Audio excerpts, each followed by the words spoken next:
We have a question today involving a potential situation with cancer, a complicated scenario, but the guys that always have the right answer.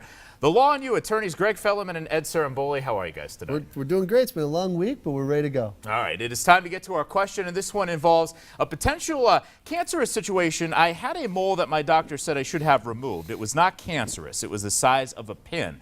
The doctor took out an area the size of an orange. I now have a very ugly scar on my neck. I would never have done this if my doctor told me. Is there anything that I can do? This is from Betty in Dunmore. So obviously she not only had health concerns here, but obviously concerns when it comes to looks. So what can she do here?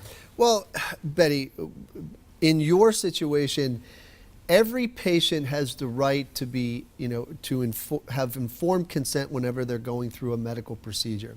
And what that means is that the doctor has to tell you about the risks of that particular procedure. If the doctor doesn't tell you that this particular procedure that's a non-emergency procedure, and it sounds like it's an elective procedure, can result in the type of scar you have, and that would have affected your decision to undergo that surgery, then you potentially have a medical malpractice case based on informed consent, against that particular doctor.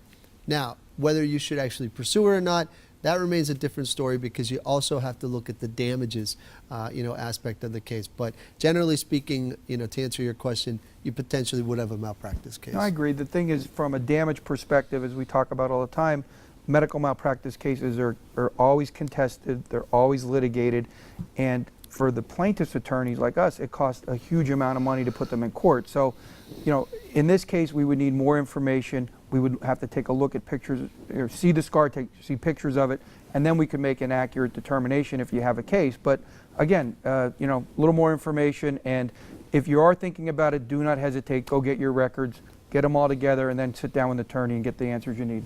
And I know in situations like this that you guys do a free initial consultation. So our viewers that may even want just an opinion, how can they reach you guys? Sure. The best thing to do is call us at 570-714-HURT or see us on the web at 714hurt.com. Yeah, and they are free consultations, as Dave mentioned, and they're also confidential. So, you could feel free to pick up the phone, and that information is not going to be broadcasted anywhere. But you could, if you have a question, put it on our Facebook page, and we'll do our best to answer in an upcoming segment. And the worst you could say is you simply don't have a case. Right. Yep. Absolutely. Results matter. Attorneys Greg Felleman and Ed Saramboli. Guys, thanks. We'll catch you again next time. Take care. Don't forget the Law on You hotline is open. You could also get a question here on the Law on You through PAHomepage.com.